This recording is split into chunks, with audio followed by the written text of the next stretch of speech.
ਭਗਤੀ ਕਾਲ ਦੇ ਦੌਰ ਵਿੱਚ ਸ਼੍ਰੀ ਨਾਮਦੇਵ ਜੀ ਮਹਾਰਾਜ ਵੀ ਭਗਤਾਂ ਦੇ ਚੋਂ ਇੱਕ ਉੱਗੇ ਭਗਤ ਹੋਏ ਹਨ। ਆਪ ਦੀ ਮਾਤਾ ਗੌਨਾ ਬਾਈ ਔਰ ਆਪ ਦੇ ਪਿਤਾ ਦਾ ਨਾਮ ਰਾਮ ਸੇਠੀ ਸੀ। ਨਰਸੀ ਬਾਮਣੀ ਪਿੰਡ ਨਾਮਕ ਗ੍ਰਾਮ ਦੇ ਵਿੱਚ ਕਸਬੇ ਦੇ ਵਿੱਚ ਆਪ ਦਾ ਜਨਮ ਹੋਇਆ, ਜੋ ਜ਼ਿਲ੍ਹਾ ਸਿਤਾਰਾ ਦੇ ਵਿੱਚ ਹੈ। ਬਚਪਨ ਤੋਂ ਹੀ ਮਾਂ-ਬਾਪ ਤੋਂ ਪਾਵਨ ਸੰਸਕਾਰ ਮਿਲਣ ਦੇ ਕਾਰਨ ਆਪ ਦਾ ਰਜੂ ਬਚਪਨ ਤੋਂ ਹੀ ਭਗਤੀ ਭਾਵਨਾ ਵਾਲਾ ਸੀ, ਪ੍ਰਭੂ ਦੀ ਤਰਫ ਸੀ। ਬੱਚਿਆਂ ਦੇ ਨਾਲ ਖੇਡਦਿਆਂ ਆਇਆਂ ਵੀ ਆਪ ਹਰੀ ਚਿੰਤਨ ਕਰਦੇ ਸਨ। ਸਹਿਜੇ ਸਹਿਜੇ ਆਪ ਵੱਡੇ ਹੋਏ। ਦੁਨਿਆਵੀ ਤਾਲੀਮ ਆਪ ਨੇ ਹਾਸਲ ਕੀਤੀ, ਲੇਕਿਨ ਆਪ ਦੇ ਅੰਦਰ ਨਿਰਗੁਣ ਬ੍ਰਹਮ ਦੀ ਉਪਾਸਨਾ ਪ੍ਰਬਲ ਰੂਪ ਵਿੱਚ ਘਰ ਕਰਦੀ ਗਈ। ਇਹ ਗੱਲ ਵੱਖਰੀ ਹੈ ਕਿ ਬਣੇ ਹੋਏ ਸੰਸਕਾਰਾਂ ਦੇ ਮੁਤਾਬਕ ਤੇ ਦੇਸ਼ ਦੀ ਬਣੀ ਹੋਈ ਸੰਸਕ੍ਰਿਤੀ ਦੇ ਮੁਤਾਬਕ ਆਪ ਕੁਝ ਮੰਦਰਾਂ ਦੇ ਦਰਸ਼ਨ ਕਰਨ ਲਈ ਵੀ ਗਏ, ਜੈਸੇ ਕਿ ਆਪ ਦੀ ਬਾਣੀ ਤੋਂ ਵੀ ਪਤਾ ਚੱਲਦਾ ਹੈ। ਲੇਕਿਨ ਮੰਦਰ ਦੇ ਵਿੱਚ ਜੋ ਆਪ ਨਾਲ ਵਿਵਹਾਰ ਹੋਇਆ ਉਸ ਦਾ ਵੀ ਆਪ ਜ਼ਿਕਰ ਕਰਦੇ ਨੇ। ਹਸਤ ਖੇਲਤ ਤੇਰੇ ਦੇਹਵਰੇ ਆਇਆ, ਭਗਤ ਕਰਤ ਨਾਮਾ ਪਕੜ ਉਠਾਇਆ। ਮੰਦਰ ਦੇ ਵਿੱਚ ਭਗਤੀ ਕਰਦਿਆਂ, ਪ੍ਰਭੂ ਦੇ ਗੀਤ ਗਾਉਂਦਿਆਂ ਕਿਉਂ ਉਠਾਏ ਗਏ, ਕਿਉਂ ਬਾਹਰ ਕੱਢੇ ਗਏ? ਕਿਉਂਕਿ ਸ਼ੂਦਰ ਜਾਤੀ ਦੇ ਸਨ ਤੇ ਸ਼ੂਦਰ ਜਾਤੀ ਲਈ ਮੰਦਰਾਂ ਦਾ ਪ੍ਰਵੇਸ਼ ਬੰਦ ਸੀ। ਆਪ ਸਵੈਮ ਕਹਿੰਦੇ ਨੇ, ਹਸਤ ਖਲਿਤ ਤੇਰੇ ਦੇਹਰੇ ਆਇਆ, ਭਗਤ ਕਰਤ ਨਾਮਾ ਪਕੜ ਉਠਾਇਆ। ਹੀਨੜੀ ਜਾਤ ਮੇਰੀ ਜਾਦ ਮਰਾਇਆ, ਛੀਪੇ ਕੇ ਜਨਮ ਮੋਕੋ ਕਾਹੇ ਕੋ ਆਇਆ। ਭਗਤੀ ਭਾਵ ਵਿੱਚ ਭਿੱਜੇ ਗੀਤ ਆਪ ਜੋ ਗਾ ਰਹੇ ਸਨ ਤੇ ਮੰਦਰਾਂ ਵਿੱਚ ਜੋ ਕਥਾ ਕੀਰਤਨ ਹੁੰਦਾ ਸੀ ਉਸ ਦੇ ਜੋ ਸੁਣਨ ਦਾ ਆਪ ਦੇ ਅੰਦਰ ਸ਼ੌਕ ਸੀ, ਲੇਕਿਨ ਬ੍ਰਾਹਮਣਾਂ ਦਾ ਜੋ ਵਿਵਹਾਰ ਸੀ ਉਸ ਤੋਂ ਦੁਖਤ ਹੋ ਕੇ ਆਪ ਕਹਿੰਦੇ ਨੇ, ਛੀਪੇ ਕੇ ਜਨਮ ਮੋਕੋ ਕਾਹੇ ਕੋ ਆਇਆ। हे ਪ੍ਰਭੂ, ਤੂੰ ਛੀਂਬੇ ਦੇ ਘਰ ਮੈਨੂੰ ਜਨਮ ਕਿਉਂ ਦਿੱਤਾ? ਕਿਉਂਕਿ ਭਗਤੀ ਕਰਨ ਦਾ ਅਖਤਿਆਰ ਲੋਕੀ ਮੈਨੂੰ ਨਹੀਂ ਦਿੰਦੇ। ਮੰਦਰਾਂ ਦੇ ਚੋਂ ਧੱਕੇ ਮਾਰ ਕੇ ਕੱਢਦੇ ਨੇ। ਲੈ ਕਮਲੀ ਚਲਿਓ ਪਲਟਾਏ, ਦੇਹੁਰੇ ਪਾਛੇ ਬੈਠਾ ਜਾਏ। ਆਖਿਰ ਆਪਣਾ ਚਦਰਾ ਵਿਛਾ ਕੇ ਜਿਸ ਦੇ ਉੱਤੇ ਉਹ ਬੈਠਾ ਹੋਇਆ ਸੀ ਉਹਨੂੰ ਸੰਭਾਲ ਕੇ ਸਮੇਟ ਕੇ ਮੰਦਰ ਦੇ ਪਿਛਵਾੜੇ ਜਾ ਬੈਠਾ। ਆਪ ਦਾ ਹੀ ਵਾਕ ਹੈ, ਜਿਉਂ ਜਿਉਂ ਨਾਮਾ ਹਰ ਗੁਣ ਉਚਰੇ, ਭਗਤ ਜਨਾ ਕਾ ਦੇਹੁਰਾ ਫਿਰੇ। ਜੈਸੇ ਜੈਸੇ ਉਹ ਪ੍ਰਭੂ ਦੇ ਗੀਤ ਗਾਉਂਦੇ ਨੇ, ਪ੍ਰਭੂ ਵਿੱਚ ਲੀਨ ਹੁੰਦੇ ਨੇ, ਵੈਸੇ ਵੈਸੇ ਮੰਦਰ ਫਿਰਦਾ ਹੈ। ਔਰ ਮੰਦਰ ਦਾ ਜੋ ਮੁੱਖ ਦੁਆਰ ਸੀ ਉਸ ਦਾ ਮੂੰਹ ਨਾਮਦੇਵ ਜੀ ਦੀ ਤਰਫ ਹੋ ਗਿਆ, ਮੂਰਤੀਆਂ ਦਾ ਮੂੰਹ ਨਾਮਦੇਵ ਜੀ ਦੀ ਤਰਫ ਹੋ ਗਿਆ ਔਰ ਪੰਡਿਆਂ ਦੀ ਤਰਫ ਪਿਛਵਾੜ ਲਾ। ਫੇਰ ਦਿਆ ਨਾਮੇ ਕੋ ਦੇਹੁਰਾ, ਪੰਡਿयन ਕੋ ਪਿਛਵਾੜ ਲਾ। ਸਾਹਿਬ ਸ਼੍ਰੀ ਗੁਰੂ ਨਾਨਕ ਦੇਵ ਜੀ ਮਹਾਰਾਜ ਦਾ ਵੀ ਫਰਮਾਨ ਹੈ, ਹੰਕਾਰੀਆਂ ਨਿੰਦਕਾਂ ਪਿੱਠ ਦੇ, ਨਾਮਦੇਵ ਮੁਖ ਲਾਇਆ। ਇਹ ਮੰਦਰ ਗੌਂਡਾ ਦੇ ਵਿੱਚ ਅੱਜ ਵੀ ਮੌਜੂਦ ਹੈ। ਸ਼੍ਰੀ ਸੱਚਖੰਡ ਹਜ਼ੂਰ ਸਾਹਿਬ ਤੋਂ ਗਾਲਬਨ 40 ਮੀਲ ਦੀ ਦੂਰੀ ਤੇ ਔਰੰਗਾਬਾਦ ਰੋਡ ਦੇ ਉੱਤੇ ਇਹ ਗੌਂਡਾ ਨਾਮ ਦਾ ਬਹੁਤ ਵੱਡਾ ਤੀਰਥ ਹੈ। ਇਸ ਔਂਡਾ ਨਾਮ ਦੇ ਤੀਰਥ ਦੇ ਉੱਤੇ ਹੀ ਸ਼੍ਰੀ ਨਾਮਦੇਵ ਜੀ ਮਹਾਰਾਜ ਨੇ ਇਹ ਪ੍ਰਭੂ ਦੇ ਗੀਤ ਗਾਏ ਤੇ ਆਪ ਨੂੰ ਧੱਕੇ ਮਾਰ ਕੇ ਬਾਹਰ ਕੱਢਿਆ ਗਿਆ। ਇਹ ਮੰਦਰ ਇਤਿਹਾਸਕ ਮੰਦਰ ਹੈ ਔਰ ਕਸਬੇ ਦਾ ਨਾਂ ਔਂਡਾ ਹੈ। ਮਹਾਰਾਸ਼ਟਰ ਦੇ ਵਿੱਚ ਬੇਸ਼ੁਮਾਰ ਤੀਰਥਾਂ ਦੇ ਚੋਂ ਇਹ ਅਸਥਾਨ ਵੀ ਤੀਰਥ ਸਤਲ ਕਰਕੇ ਬਹੁਤ ਮਸ਼ਹੂਰ ਹੈ ਔਰ ਸ਼੍ਰੀ ਨਾਮਦੇਵ ਜੀ ਮਹਾਰਾਜ ਦਾ ਵੀ ਅਸਥਾਨ ਇਸ ਮੰਦਰ ਦੇ ਵਿੱਚ ਅੱਜ ਬਣਿਆ ਹੋਇਆ ਹੈ। ਭਾਵੇਂ ਆਪ ਸਰੀਰਕ ਰੂਪ ਦੇ ਜਦ ਮੌਜੂਦ ਸਨ ਤਾਂ ਆਪ ਨੂੰ ਧੱਕੇ ਮਾਰ ਕੇ ਬਾਹਰ ਕੱਢਿਆ ਗਿਆ, ਲੇਕਿਨ ਅੱਜ ਉਹਨਾਂ ਦੀ ਮੂਰਤੀ ਮੰਦਰ ਦੇ ਦੁਆਰ ਤੋਂ ਬਾਹਰ ਸਥਾਪਨ ਕੀਤੀ ਹੋਈ ਹੈ ਔਰ ਦੂਰੋਂ ਹੀ ਪੁਜਾਰੀ ਆਵਾਜ਼ ਮਾਰਦੇ ਨੇ, ਸੰਤ ਨਾਮਦੇਵ ਦੇ ਦਰਸ਼ਨ ਕਰੋ, ਸੰਤ ਨਾਮਦੇਵ ਦੇ ਦਰਸ਼ਨ ਕਰੋ। ਲੇਕਿਨ ਇਹ ਅਜੂਬਾ ਪ੍ਰਿਥਵੀ ਤੇ ਮੌਜੂਦ ਹੈ ਕਿ ਮੂਰਤੀਆਂ ਦਾ ਮੂੰਹ ਇੱਕ ਪਾਸੇ ਹੈ, ਮੰਦਰ ਦਾ ਮੂੰਹ ਦੂਸਰੇ ਪਾਸੇ। ਔਰ ਇਹ ਅਜੂਬਾ ਕਹਿੰਦੇ ਨੇ ਸ਼੍ਰੀ ਨਾਮਦੇਵ ਜੀ ਮਹਾਰਾਜ ਕਰਕੇ ਹੋਇਆ, ਕਿਉਂਕਿ ਆਪ ਨੂੰ ਜਦ ਧੱਕੇ ਮਾਰ ਕੇ ਬਾਹਰ ਕੱਢਿਆ ਗਿਆ, ਆਪ ਪਿੱਛੇ ਜਾ ਬੈਠੇ ਤਾਂ ਮੂਰਤੀਆਂ ਨੇ ਵੀ ਰੁਖ ਨਾਮਦੇਵ ਦੀ ਤਰਫ ਹੀ ਕਰ ਲਿਆ। ਖੈਰ, ਮਹਾਰਾਸ਼ਟਰ ਦੇ ਵਿੱਚ ਭਰਮਣ ਕਰਦਿਆਂ, ਪ੍ਰਭੂ ਗੀਤ ਗਾਉਂਦਿਆਂ ਆਪ ਮਨੁੱਖਤਾ ਲਈ ਇੱਕ ਪਵਿੱਤਰ ਮਾਹੌਲ ਬਣਾ ਰਹੇ ਸਨ। ਦਰਅਸਲ ਭਗਤ ਦਾ ਹੋਣਾ ਹੀ ਵਾਤਾਵਰਣ ਦਾ ਪਵਿੱਤਰ ਹੋਣਾ ਹੈ। ਉਹਦੇ ਸਰੀਰ ਦੇ ਚੋਂ ਜੋ ਲਹਿਰਾਂ ਨਿਕਲਦੀਆਂ ਨੇ, ਤਿਰੰਗਾ ਨਿਕਲਦੀਆਂ ਨੇ, ਉਹ ਆਸ-ਪਾਸ ਦੇ ਮਾਹੌਲ ਨੂੰ ਪਵਿੱਤਰ ਕਰਦੀਆਂ ਨੇ। ਜੈਸੇ ਕਿ ਭਗਤ ਕਬੀਰ ਦਾ ਕਹਿਣਾ ਹੈ, ਕਬੀਰ ਸੋ ਮੁਖ ਧਨ ਹੈ, ਜੈ ਮੁਖ ਕਈਏ ਰਾਮ, ਦੇਹੀ ਕਿਸਕੀ ਬਾਪੁਰੀ, ਪਵਿੱਤਰ ਹੋਏਗੋ ਗ੍ਰਾਮ। ਦੇਹੀ ਦਾ ਤੇ ਕਹਿਣਾ ਕਿ ਇੱਕ ਸੁਰਤ ਹੋ ਕੇ ਜੋ ਪ੍ਰਭੂ ਗੀਤ ਉਚਾਰਨ ਕਰਨੇ ਨੇ, ਪ੍ਰਭੂ ਸਿਮਰਨ ਕਰਨਾ ਹੈ, ਉਹਦੇ ਨਾਲ ਤੇ ਸਾਰਾ ਨਗਰ ਪਵਿੱਤਰ ਹੋ ਜਾਂਦਾ ਹੈ, ਸਾਰਾ ਸ਼ਹਿਰ ਪਵਿੱਤਰ ਹੋ ਜਾਂਦਾ ਹੈ। ਤੋ ਨਾਮਦੇਵ ਨੇ ਥਾਂ ਥਾਂ ਤੇ ਮਹਾਰਾਸ਼ਟਰ ਦੇ ਵਿੱਚ ਭਰਮਣ ਕਰਨਾ ਆਰੰਭ ਕੀਤਾ। ਇਸ ਤੋਂ ਬਾਅਦ ਆਪ ਨੇ ਸਮਸਤ ਭਾਰਤ ਦਾ ਵੀ ਰਟਨ ਕੀਤਾ।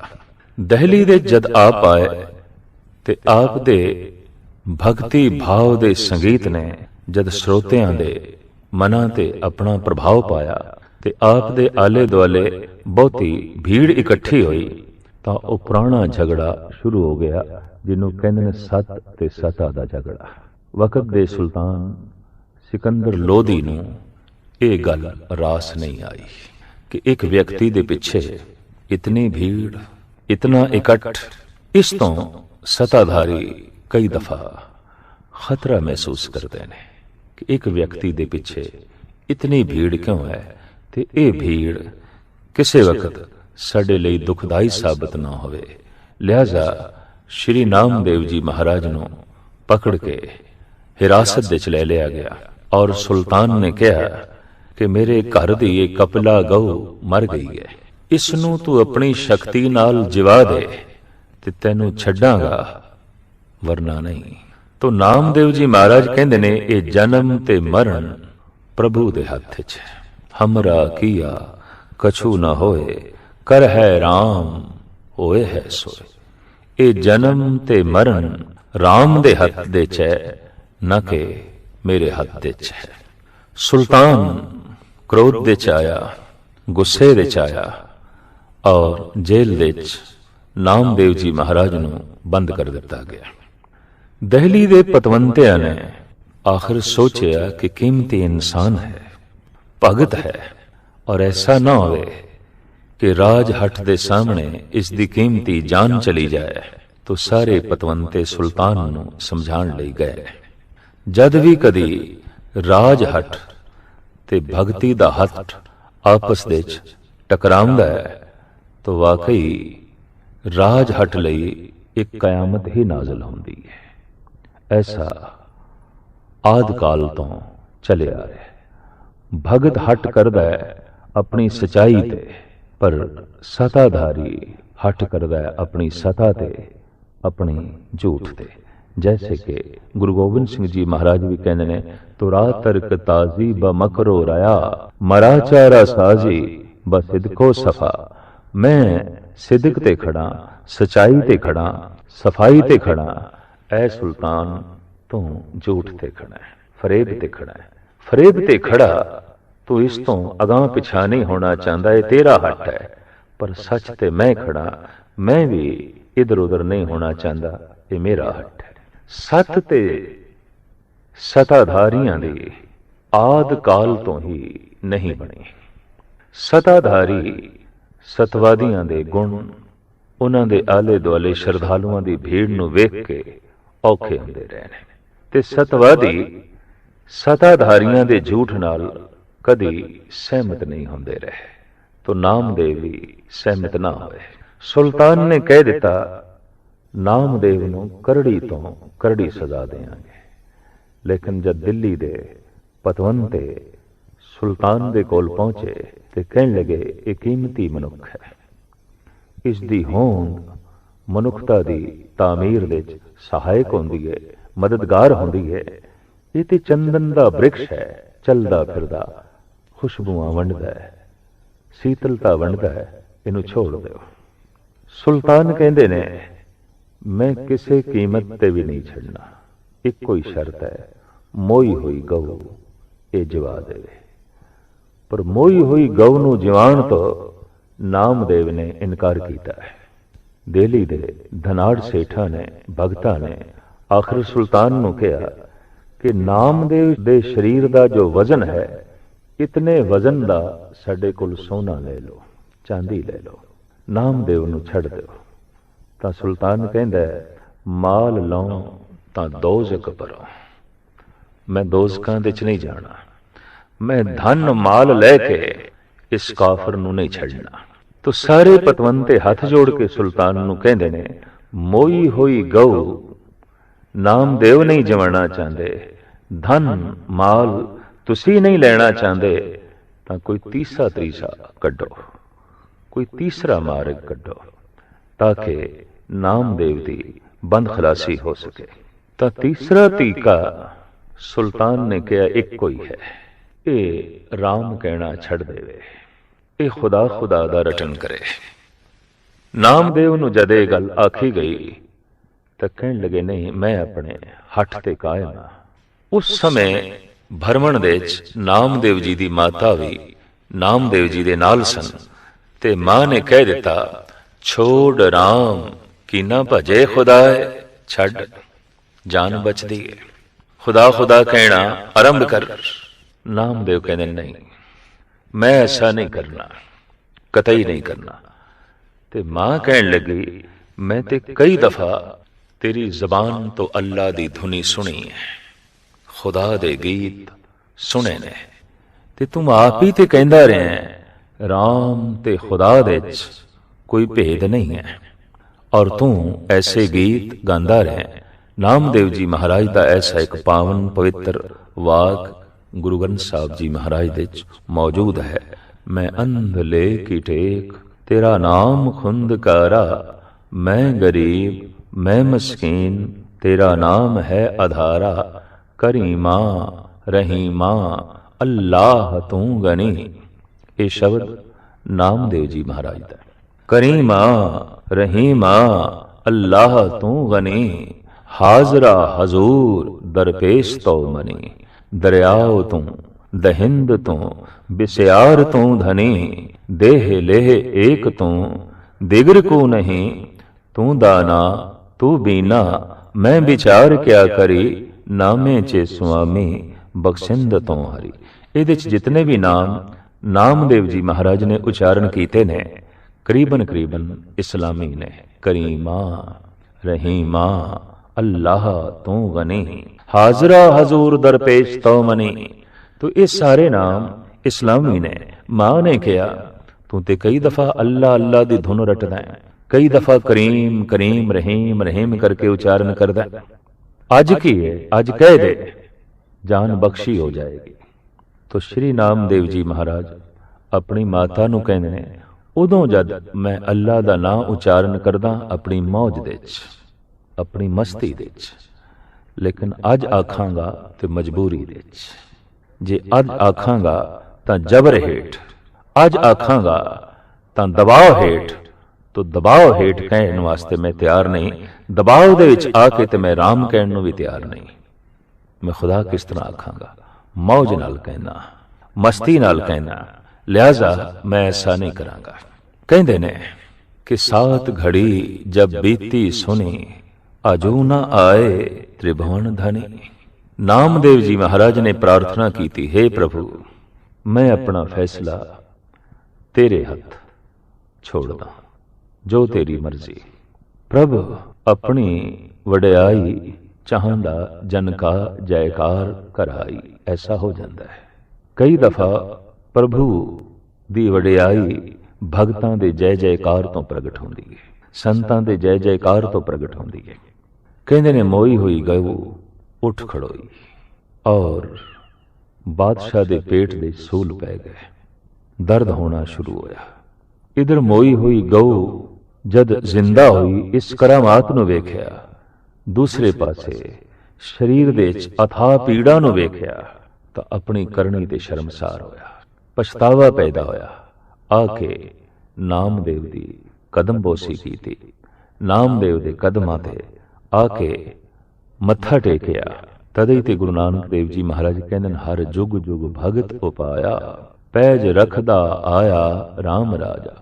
ਹਰ ਯੁਗ ਦੇ ਵਿੱਚ ਹਰ ਸਮੇਂ ਚੰਗੇ ਚੰਗੇ ਭਗਤ ਹੋਏ ਨੇ, ਔਰ ਉਹਨਾਂ ਦੀ ਲੱਜਾ ਪ੍ਰਭੂ ਆਪ ਰੱਖਦਾ ਰਿਹਾ, ਉਹਨਾਂ ਦੀ ਲੱਜਾ ਈਸ਼ਵਰ ਆਪ ਰੱਖਦਾ ਰਿਹਾ। ਸ਼੍ਰੀ ਨਾਮਦੇਵ ਜੀ ਮਹਾਰਾਜ ਭਰਮਣ ਕਰਦੇ ਹੋਏ ਥਾਂ ਪਰ ਥਾਂ ਉਪਦੇਸ਼ ਸੰਦੇਸ਼ ਦਿੰਦੇ ਹੋਏ ਆਖਿਰ ਵਾਪਸ ਪੰਢਰਪੁਰ ਆਏ।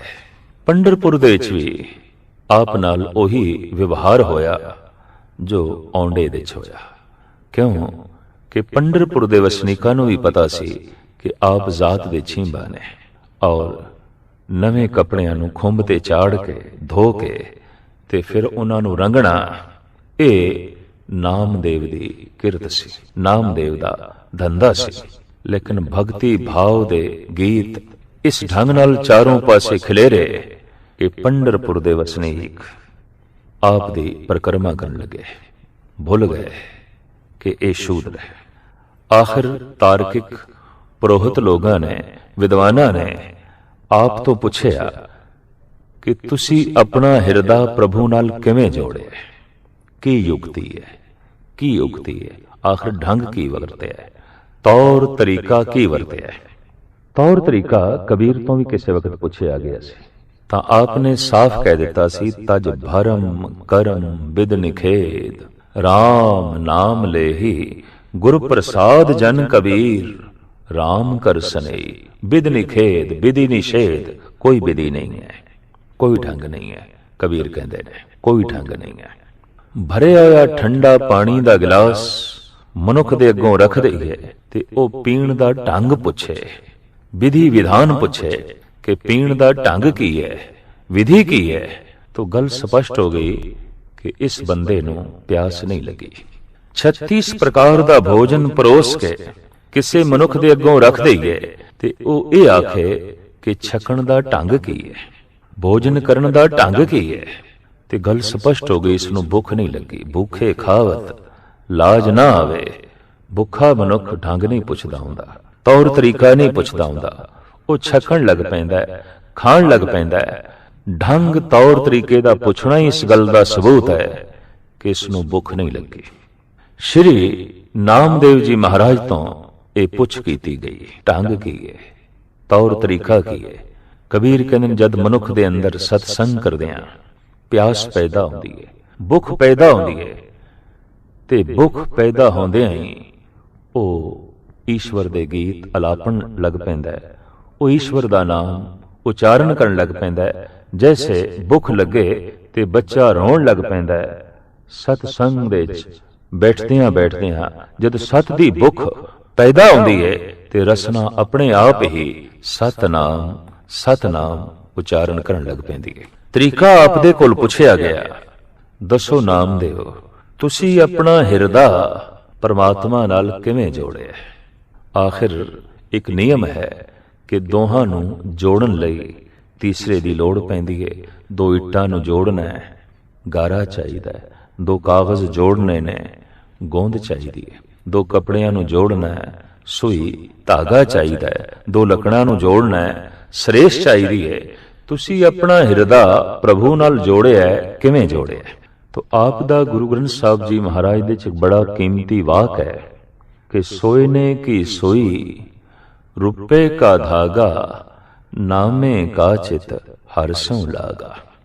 नामदेव ने अपना चित हरि नाल जोड़ लिया। किवें जोड़िया? किस तरह जोड़िया? सूई धागे नाल सी लिया। सूई केड़ी? सोने दी। धागा केड़ा? चांदी दा। सोने की सुई रुपए का धागा नामे का चित हरसों लागा। सोने दी सुई की है? गुरु दा शब्द, गुरु दा मंत्र, गुरमंत्र, ये सोने दी सुई है। धागा की है? ओदे च ध्यान जोड़ना, ओदे च सुरत जोड़नी, ये धागा है।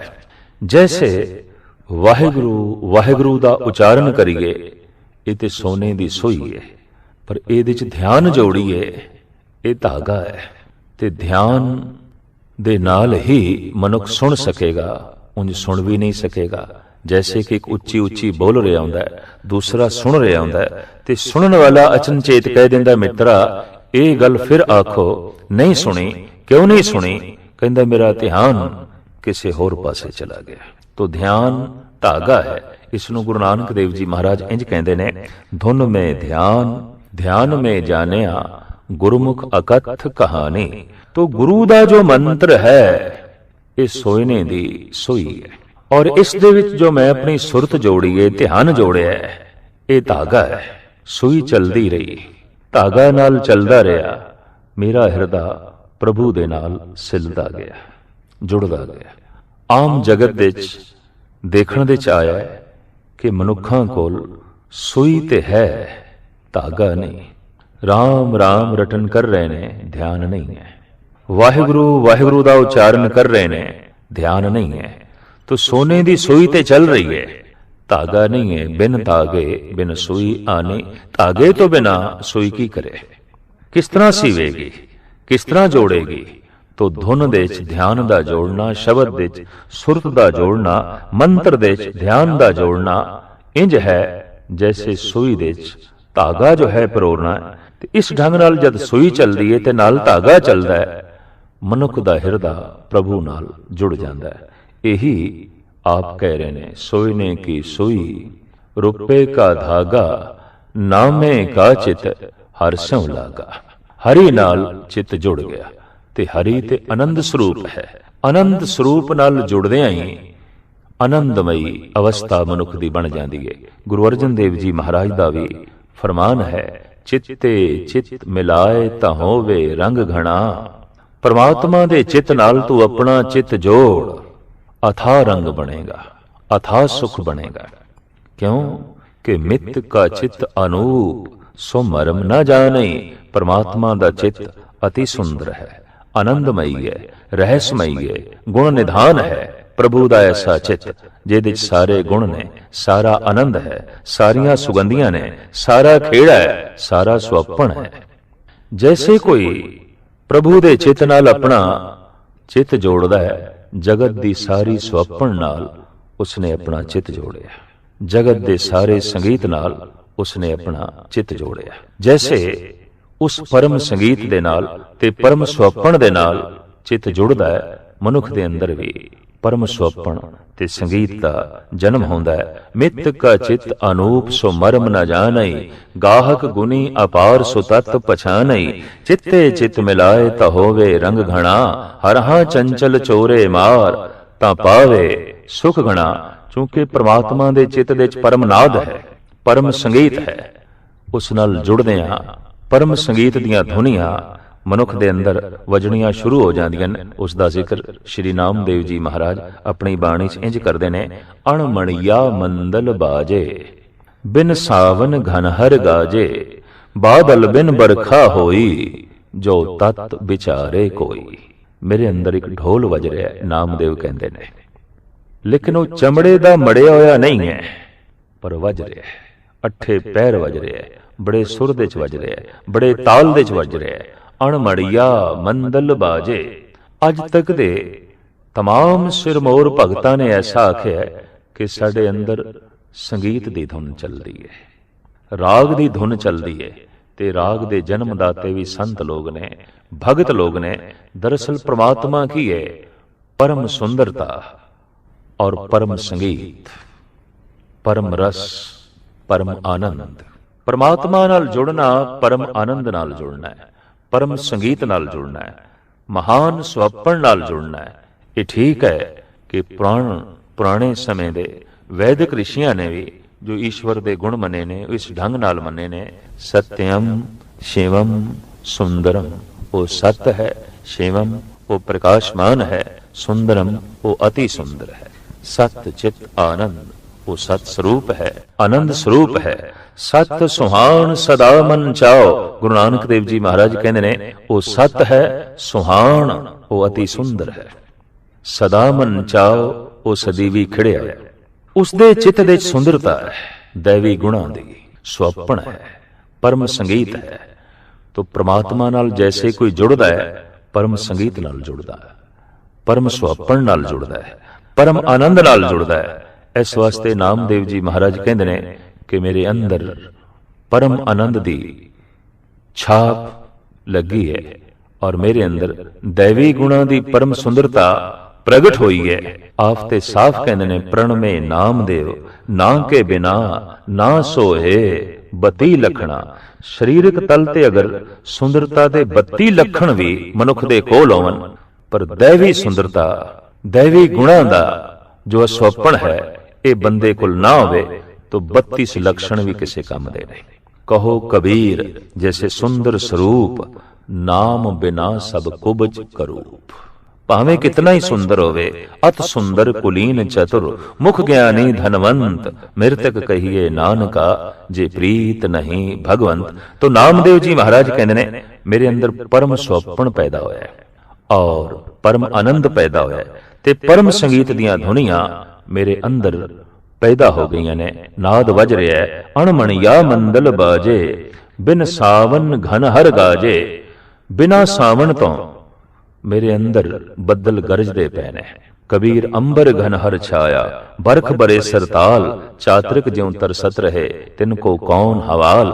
गुरु रूपी बदल मेरे अंदर गरज रहा है, परमात्मा दा गर्जन शुरू है और अमृत नाम दी बरखा मेरे हिरदे ते हो रही है। परम संगीत परम नाद मेरे अंदर छिड़िया होया है और इत्थों गल स्पष्ट हो गई, प्रभु नाल जुड़ना, परम संगीत नाल जुड़ना है, परम हरियावल नाल जुड़ना है, परम आनंद नाल जुड़ना है, परम सुहपण नाल जुड़ना है। श्री नामदेव जी महाराज दे अंदर भावना प्रधान है। दरअसल भगत नामदेव जी महाराज भावना प्रधान पुरुष ने ते जिथे भावना प्रधान है जज्बे प्रधान ने बस ओही भगत है।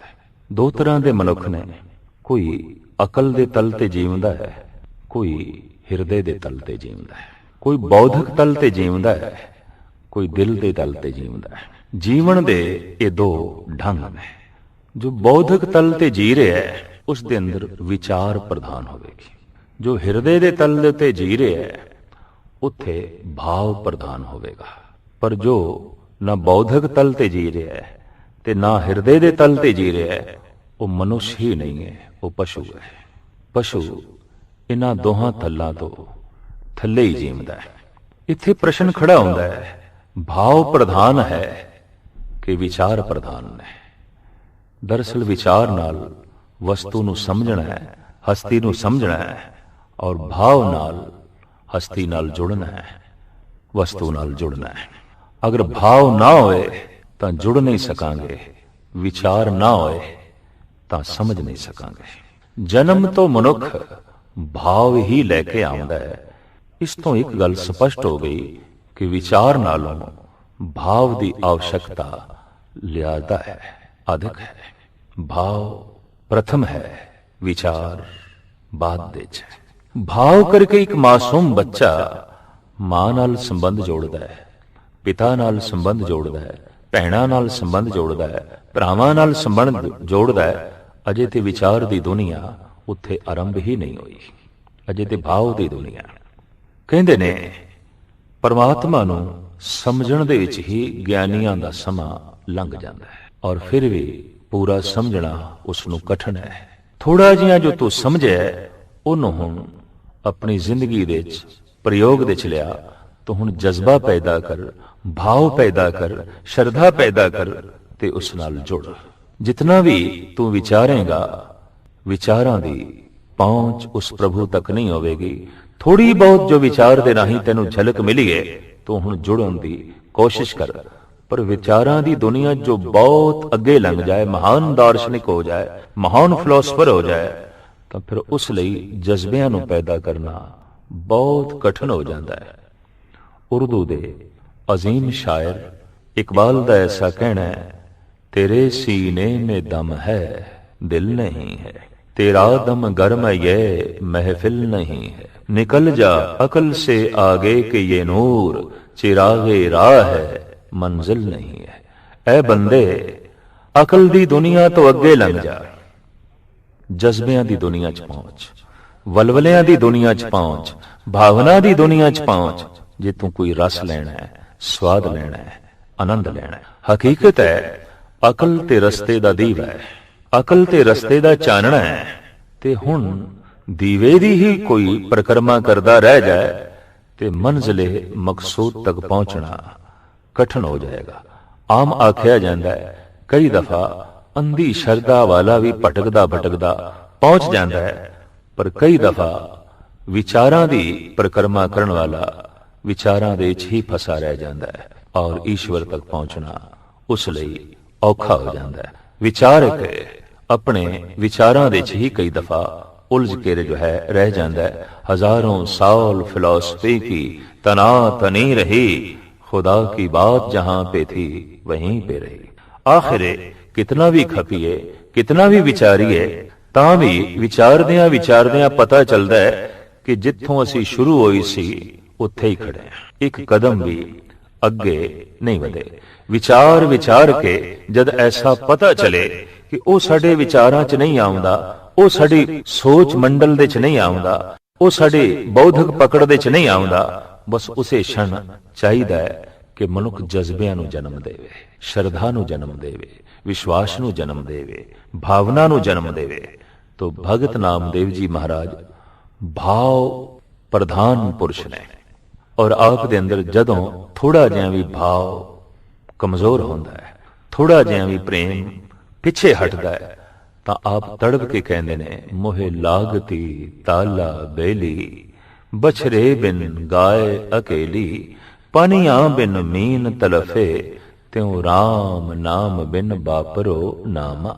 मैं ते तड़पदा हे प्रभु तेरे विछोड़े च इंज जैसे पानी तो बिना मछली तड़पदी है, जिन्हें गऊ मां तो बिना उसका बछड़ा वो तड़पदा है, व्याकुल होंदा है, पुकारदा है और उच्ची धुन नाल आवाज मारदा है, हे प्रभु जद भी रंचक मात्र भी विछोड़ा होवे ते विछोड़ा की है, जज्बियां दा कमजोर होना, भावनावां दा कमजोर होना, शरधा दा छीण होना, प्रेम दा थोड़ा जिहा बुझना, बस उस दे नाल ही भगतां दे अंदर तड़पणी शुरू हो जाती है। कारण कि प्रेम दी अधकता, भावना दी अधकता, शरधा दी अधकता आनंद नूं जन्म देंदी है, रस नूं जन्म देंदी है। शरधा घटी, भावना घटी, प्रेम घटिया, रस घट जाता है। और बिल्कुल प्रेम नहीं, बिल्कुल श्रद्धा नहीं, बिल्कुल भावना नहीं, तो देखिया गया बिल्कुल कथा कीर्तन दे रस नहीं रह जाता, बिल्कुल सतसंग दे रस नहीं रह जाता। रस ते तां हुण बनेगा जे इस शब्द नाल, कथा नाल, कीर्तन नाल भावना जोड़ीए, श्रद्धा जोड़ीए, प्रेम जोड़ीए, तां फिर रस दी गंगा वग तुरदी है और प्रेम मनुख नूं तृप्ति दे जांदा है। श्रद्धा भावना वाला मनुख अठे पैर तृप्त रहिंदा है, शुकराने विच रहिंदा है। जिनी चाखिया प्रेम रस से तृप्त रहे आघाए। बौद्धिक तल ते जीण वाला बंदा ओ अक्सर गिलियां दे जीवदा है। हे प्रभु मैं इतना कीता ते प्राप्त की होया। बौद्धिक तल ते जीवण वाला मनुख अक्सर वपारी ही हो जाता है। तो दुनिया दे चोटी दे वपारी समझ लेने चाहिए ने कि बौद्धिक तल ते जी रहे ने, हिरदे दे तल ते नहीं।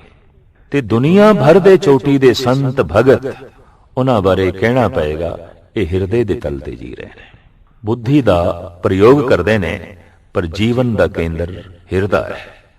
व्यापारी आम दुनियादार बंदा बौद्धिक तल ते जीवदा है, विचारां दे तल ते जीवदा है।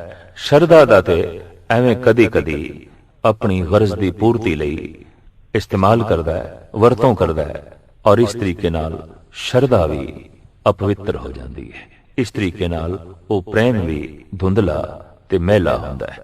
तो भगत नामदेव जी महाराज कहंदे मैं ते इंज तड़पदा हे प्रभु तेरे विछोड़े च।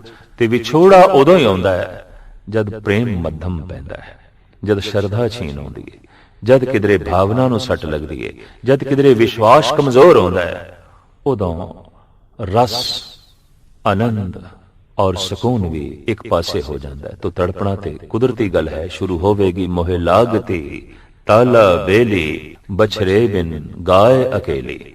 इस तरह भावपूर्वक जीवन व्यतीत करने वाले ने श्री नामदेव जी महाराज। ਸਿਰਫ ਆਪ ਦੇ ਅੰਦਰ ਭਾਵਨਾ ਹੀ ਪ੍ਰਧਾਨ ਨਹੀਂ, ਬਲਕਿ ਆਪ ਦੇ ਕੋਲ ਵਿਚਾਰ ਵੀ ਨੇ। ਐਸਾ ਨਾ ਸਮਝ ਲਿਆ ਜਾਏ ਕਿ ਭਗਤ ਵਿਚਾਰ ਬਿਲਕੁਲ ਨਹੀਂ ਰੱਖਦੇ, ਨਹੀਂ, ਉਹਨਾਂ ਦੇ ਜੀਵਨ ਦਾ ਕੇਂਦਰ ਤੇ ਸ਼ਰਧਾ ਹੈ। ਉਹਨਾਂ ਦੀ ਵਰਤਣ ਵਾਲੇ ਵੇ ਵਿੱਚ ਵਿਚਾਰ ਨੇ। ਉਹ ਵਸਤੂ ਨੂੰ ਸਮਝਦੇ ਨੇ, ਵਿਚਾਰ ਨਾਲ ਜੁੜਦੇ ਨੇ, ਭਾਵਨਾ ਨਾਲ ਪਰਮਾਤਮਾ ਦਾ ਥੋੜਾ ਬਹੁਤ ਬੋਧ ਹਾਸਲ ਕਰਕੇ ਜੈਸੇ ਉਹ ਪ੍ਰਭੂ ਨਾਲ ਭਾਵ ਕਰਕੇ ਜੁੜਦੇ ਨੇ ਤਾਂ ਪ੍ਰਮਾਤਮਾ ਦੀ ਬਹੁਤ ਵੱਡੀ ਸੂਝ ਭਗਤਾਂ ਦੇ ਕੋਲ ਆਉਂਦੀ ਏ। ਭਾਵੇਂ ਆਮ ਦਾਰਸ਼ਨਿਕ ਫਿਲਾਸਫਰ ਬਹੁਤ ਕੁਝ ਪੜ੍ਹਿਆ ਲਿਖਿਆ ਹੋਵੇ ਤਾਂ ਵੀ ਉਤਨੂੰ ਸੂਝ ਨਹੀਂ ਰੱਖੇਗਾ ਜਿਤਨੀ ਕਿ ਭਗਤ ਕੋਲ ਹੈ। ਇੱਕ ਅਨਪੜ੍ਹ ਭਗਤ ਕੋਲ ਵੀ ਜਿਤਨਾ ਪ੍ਰਮਾਤਮਾ ਦਾ ਗਿਆਨ ਹੈ ਉਤਨਾ ਚੋਟੀ ਦੇ ਪੜ੍ਹੇ ਲਿਖੇ ਕੋਲ ਵੀ ਨਹੀਂ ਹੋਵੇਗਾ, ਕਿਉਂਕਿ ਭਗਤ ਤੇ ਜੁੜਿਆ ਹੈ, ਭਗਤ ਨੇ ਤੇ ਰਸ ਮਾਣਿਆ, ਭਗਤ ਨੂੰ ਤੇ ਉਸਦੀ ਹੋਂਦ ਦਾ ਪੂਰਨ ਤੌਰ ਤੇ ਪਤਾ ਹੈ ਕਿਉਂਕਿ ਉਹ ਜੁੜਿਆ ਹੋਇਆ ਹੈ। ਤੇ ਫਿਲਾਸਫਰ ਦਾਰਸ਼ਨਿਕ ਵਿਚਾਰ ਉਹ ਤੇ ਸਿਰਫ ਵਿਚਾਰ ਕਰ ਰਿਹਾ ਹੈ, ਉਹ ਤੇ ਸਿਰਫ ਵਿਚਾਰਾਂ ਦੇ ਤਲ ਤੇ ਜੀ ਰਿਹਾ ਹੈ। ਇਸ ਵਾਸਤੇ ਭਗਤਾਂ ਨੇ ਐਸਾ ਆਖਿਆ ਵੀ ਹੈ। ਭਗਤ ਸਿਰਮੌਰ ਸ਼੍ਰੀ ਰਵਿਦਾਸ ਜੀ ਮਹਾਰਾਜ ਕਹਿੰਦੇ ਨੇ, ਪੜ੍ਹੀਏ ਗੁਣੀਏ ਨਾਮ ਸਭ ਸੁਣੀਏ, ਅਨੁਭਵ ਭਾਵ ਨ ਤਰਸੇ, ਲੋਹਾ ਕੰਚਨ ਰਿੰਡ ਹੋਏ ਕੈਸੇ, ਜੋ ਪਾਰਸ ਨਹਿ ਪਰਸੇ। ਸ਼੍ਰੀ ਕਬੀਰ ਜੀ ਮਹਾਰਾਜ ਦਾ ਵੀ ਐਸਾ ਕਹਿਣਾ ਹੈ, ਹਰ ਜਸ ਸੁਨੇ ਨ ਹਰ ਗੁਣ ਗਾਵੇ, ਬਾਤਨ ਹੀ ਅਸਮਾਨ ਗਿਰਾਵੇ, ਐਸੇ ਲੋਗਨ ਸਿਉ ਕਿਆ ਕਹੀਏ, ਜੋ ਪ੍ਰਭ ਕੀਏ ਭਗਤ ਤੇ ਬਾਹਜ, ਤਿਨ ਤੇ ਸਦਾ ਡਰਾਨੇ ਰਹੀਏ। ਇਹ ਭਗਤ ਵਿਚਾਰਾਂ ਦਾ ਤੇ ਸਿਰਫ ਪ੍ਰਯੋਗ ਕਰਦੇ ਨੇ, ਜੀਵਦੇ ਨੇ ਹਿਰਦੇ ਦੇ ਤਲ ਤੇ, ਭਾਵਨਾ ਦੇ ਤਲ ਤੇ। ਔਰ ਜਦ ਭਾਵਨਾ ਕਰਕੇ ਪ੍ਰਭੂ ਨਾਲ ਜੁੜਦੇ ਨੇ ਤਾਂ ਇਹਨਾਂ ਦੇ ਅੰਦਰੋਂ ਜੋ ਗੀਤ ਫੁੱਟਦੇ ਨੇ, ਜੋ ਗਿਆਨ ਫੁੱਟਦਾ ਹੈ, ਉਹ ਇਸ ਤਰ੍ਹਾਂ ਹੈ ਜੈਸੇ ਕਿ ਪਹਾੜਾਂ ਦੇ ਚੋਂ ਕੋਈ ਝਰਨਾ ਵਗ ਤੁਰਿਆ ਹੈ।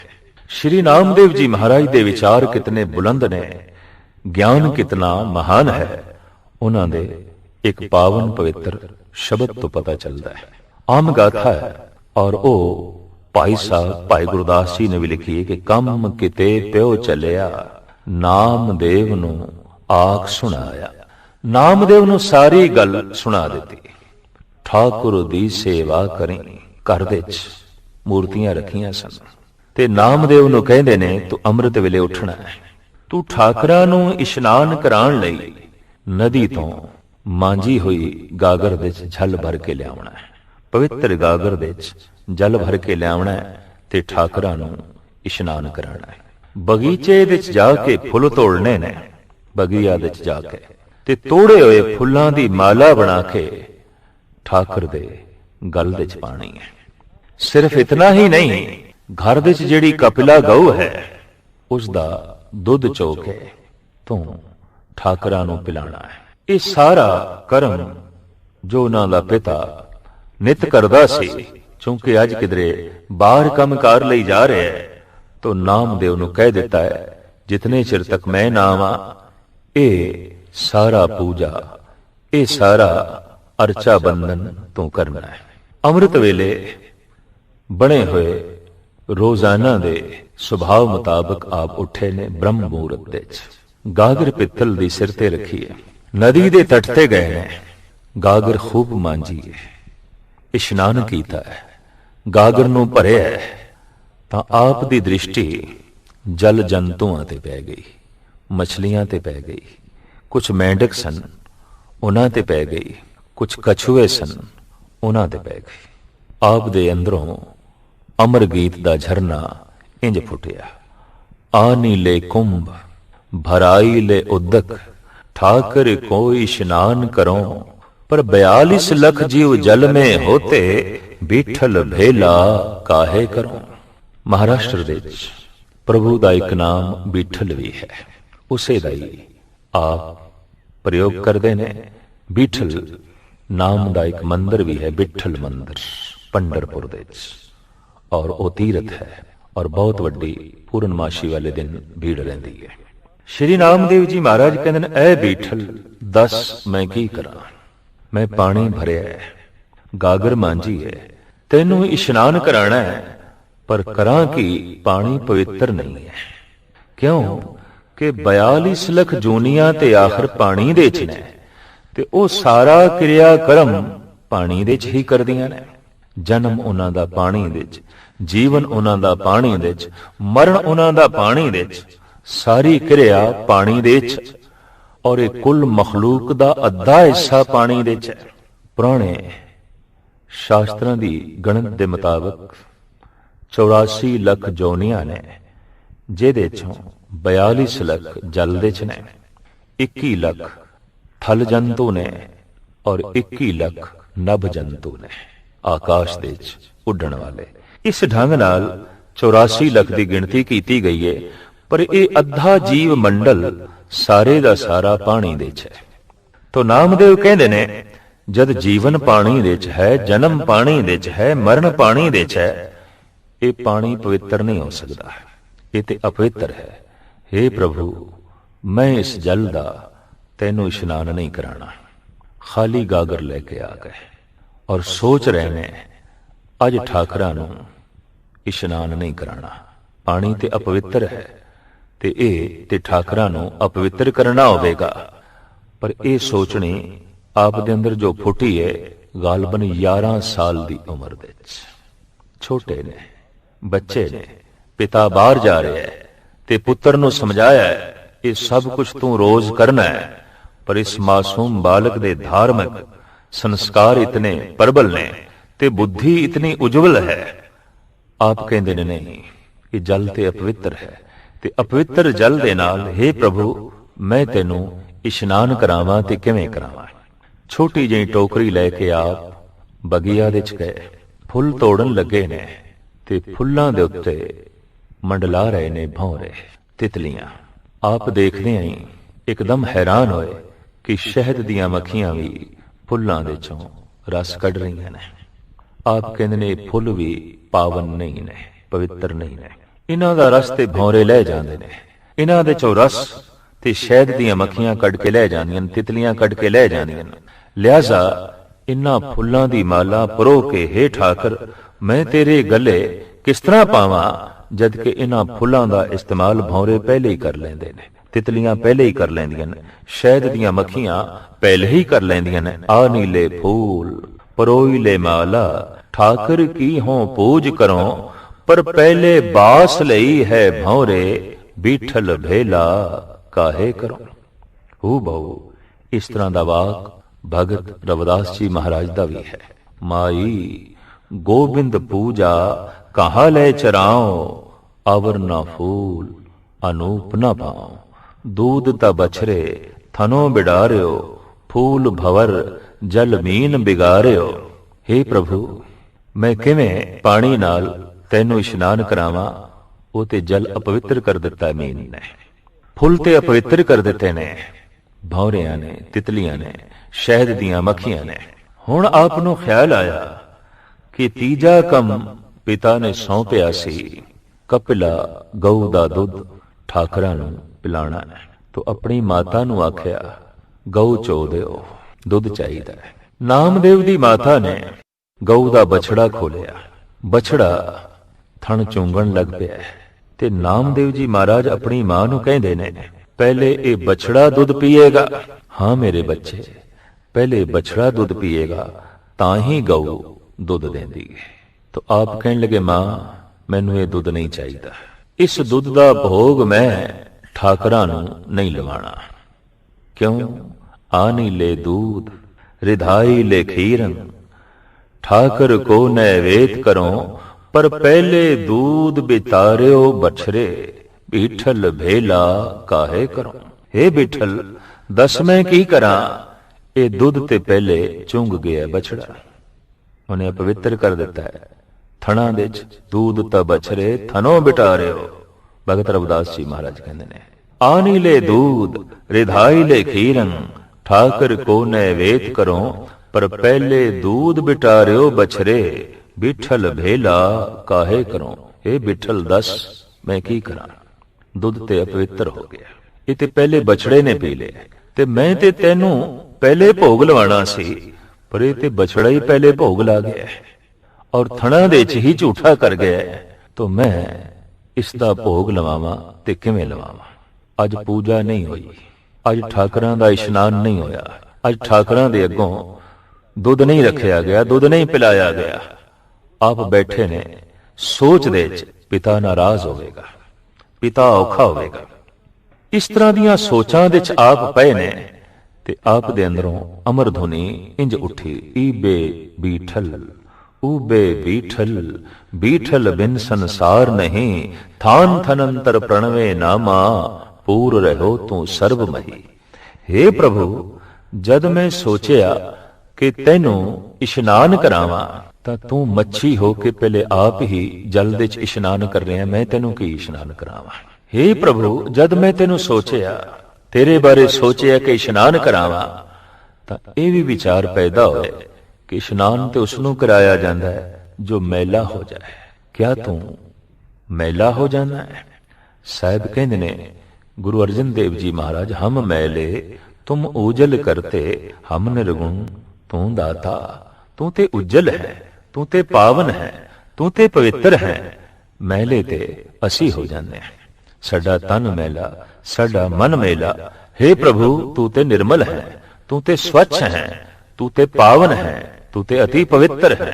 ਤੋ ਸ਼੍ਰੀ ਨਾਮਦੇਵ ਜੀ ਮਹਾਰਾਜ ਕਹਿੰਦੇ ਨੇ, ਇਸ਼ਨਾਨ ਤੇ ਮੈਂ ਤੈਨੂੰ ਤਾਂ ਕਰਾਵਾਂ ਕਿ ਤੂੰ ਮੈਲਾ ਹੋਵੇ, ਪਰ ਤੂੰ ਤੇ ਕਦੀ ਮੈਲਾ ਹੁੰਦਾ ਹੀ ਨਹੀਂ। ਔਰ ਤੈਨੂੰ ਕੀ ਇਸ਼ਨਾਨ ਕਰਾਵਾਂ? ਤੂੰ ਜਲ ਜੰਤੂ ਹੋ ਕੇ ਅੱਠੇ ਪੈਰ ਜਲ ਦੇ ਚ ਰਹਿ ਰਿਹਾ, ਸਾਗਰਾਂ ਦੇ ਚ ਰਹਿ ਰਿਹਾ, ਦਰਿਆਵਾਂ ਦੇ ਚ ਰਹਿ ਰਿਹਾ, ਝੀਲਾਂ ਦੇ ਚ ਰਹਿ ਰਿਹਾ, ਤੈਨੂੰ ਕੀ ਇਸ਼ਨਾਨ ਕਰਾਵਾਂ? ਇੰਜ ਬ੍ਰਹਮ ਗਿਆਨ ਦਾ ਪੂਰਨ ਬੋਧ ਭਗਤ ਨਾਮਦੇਵ ਜੀ ਮਹਾਰਾਜ ਦੇ ਅੰਦਰੋਂ ਪੈਦਾ ਹੋਇਆ। हे ਪ੍ਰਭੂ, ਜਲ ਦੇ ਚ ਤੂੰ, ਮੱਛੀ ਦੇ ਚ ਤੂੰ ਤੇ ਵਿਆਪਕ ਹੈ। ਈਬੇ ਬੀਠਲ ਊਬੇ ਬੀਠਲ, ਬੀਠਲ ਬਿਨ ਸੰਸਾਰ ਨਹੀਂ, ਥਾਨ ਥਨੰਤਰ ਪ੍ਰਣਵੇ ਨਾਮਾ, ਪੂਰ ਰਹੋ ਤੂੰ ਸਰਬ ਮਹੀ। ਸ਼੍ਰੀ ਨਾਮਦੇਵ ਜੀ ਮਹਾਰਾਜ ਅਗਾਂਹ ਫੁੱਲਾਂ ਬਾਰੇ ਐਸਾ ਕਹਿੰਦੇ ਨੇ, हे ਪ੍ਰਭੂ, ਜਦ ਮੈਂ ਸੋਚਿਆ ਕਿ ਤੈਨੂੰ ਫੁੱਲਾਂ ਦੀ ਮਾਲਾ ਬਣਾ ਕੇ ਪਹਿਨਾਵਾਂ ਤੇ ਤੂੰ ਤਿਤਲੀ ਹੋ ਕੇ, ਸ਼ਹਿਦ ਦੀ ਮੱਖੀ ਹੋ ਕੇ, ਭੌਰਾ ਹੋ ਕੇ ਆਪ ਹੀ ਪਹਿਲੇ ਰਸ ਲੈ ਲੈਣਾ, ਤੈਨੂੰ ਕੀ ਮੈਂ ਮਾਲਾ ਪਹਿਨਾਵਾਂ। ਜਦ ਮੈਂ ਸੋਚਿਆ ਤੈਨੂੰ ਦੁੱਧ ਪਿਲਾਵਾਂ, ਪਰ ਤੂੰ ਬਛੜਾ ਹੋ ਕੇ ਆਪ ਹੀ ਪਹਿਲੇ ਦੁੱਧ ਪੀ ਲੈਣਾ, ਆਪ ਹੀ ਭੋਗ ਲਾ ਲੈਣਾ। ਗਊ ਤੂੰ, ਬਛੜਾ ਤੂੰ, ਦੁੱਧ ਤੂੰ ਹੀ ਤੂੰ ਹੈ। ਈਬੇ ਬੀਠਲ ਊਬੇ ਬੀਠਲ, ਬੀਠਲ ਬਿਨ ਸੰਸਾਰ ਨਹੀਂ, ਥਾਨ ਥਨੰਤਰ ਪ੍ਰਣਵੇ ਨਾਮਾ, ਪੂਰ ਰਹੋ ਤੂੰ ਸਰਬ ਮਹੀ। ਇੱਥੋਂ ਐਸਾ ਵੀ ਪਤਾ ਚੱਲਦਾ ਹੈ ਕਿ ਸ਼੍ਰੀ ਨਾਮਦੇਵ ਜੀ ਮਹਾਰਾਜ ਨਿਰਗੁਣ ਬ੍ਰਹਮ ਦੇ ਉਪਾਸ਼ਕ ਨੇ, ਵਿਆਪਕ ਬ੍ਰਹਮ ਦੇ ਉਪਾਸ਼ਕ ਨੇ।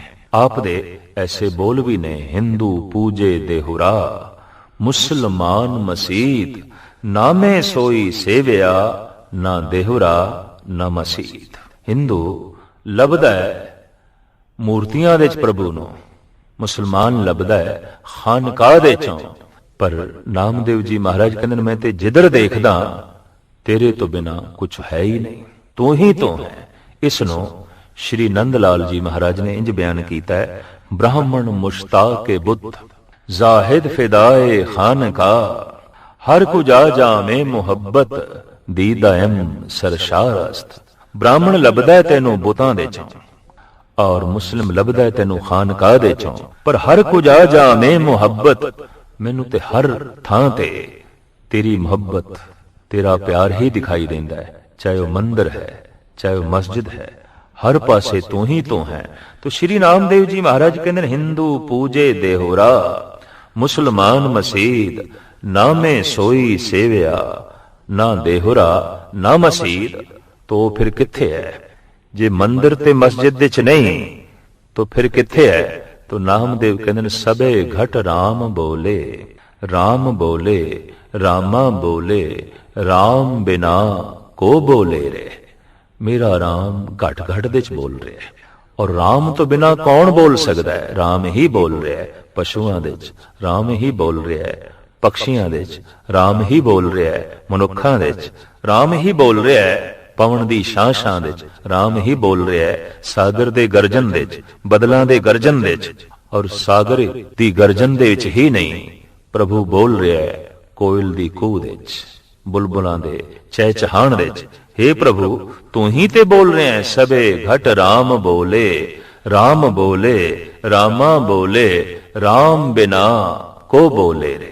हे प्रभु तू ही बोल रहे हैं, सब घट दे अंदर बोल रहे हैं। तो तो इस तरह जो व्यापक ब्रह्म है, इस तरह का जो व्यापक परमात्मा है, श्री नामदेव जी महाराज उसके पुजारी ने नामदेव जी महाराज की दृष्टि विच प्रभु एक व्यापक सत्ता है।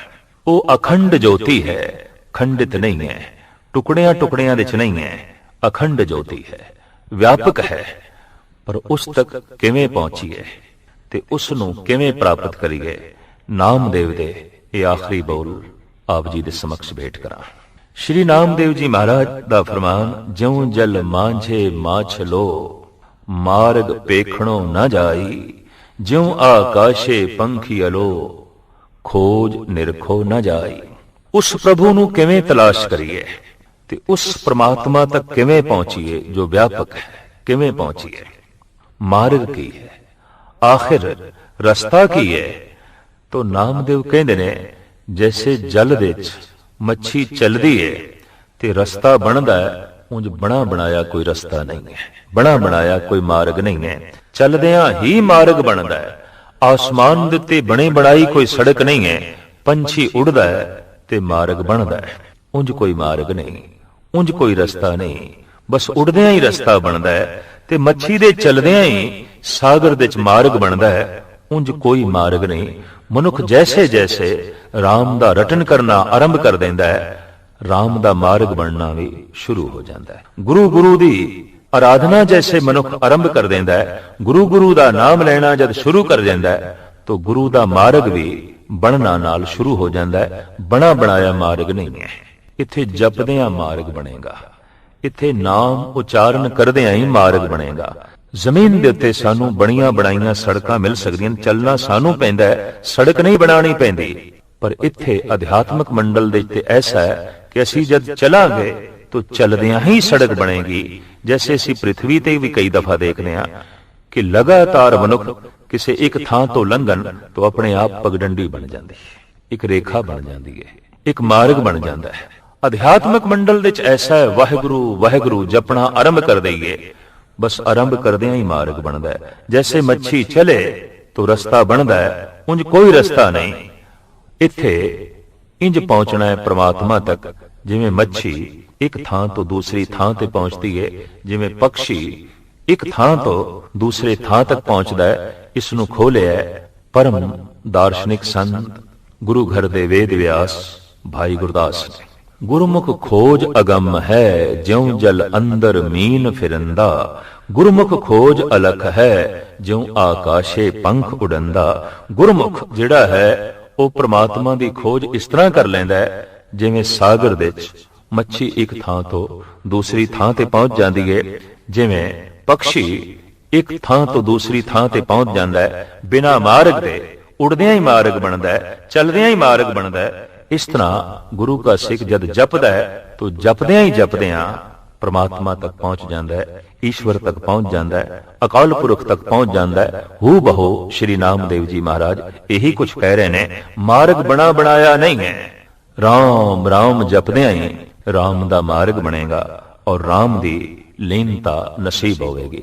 राम नाम दे च लीन, बिठल बिठल दे च लीन। श्री नामदेव जी महाराज अपने गीतां दे राहीं जगत नूं बिठल दे च लीन करदे रहे, राम दे च लीन करदे रहे और भ्रमण करदियां करदियां अनेकां नूं आपने राम दे च लीन कीता, बिठल दे च लीन कीता और लीन करदियां करदियां एक दिन आप सिर्फ मानसिक तौर ते नहीं शरीरक तौर ते भी उस बिठल दे च लीन हो गए, उस प्रभु दे च लीन हो गए।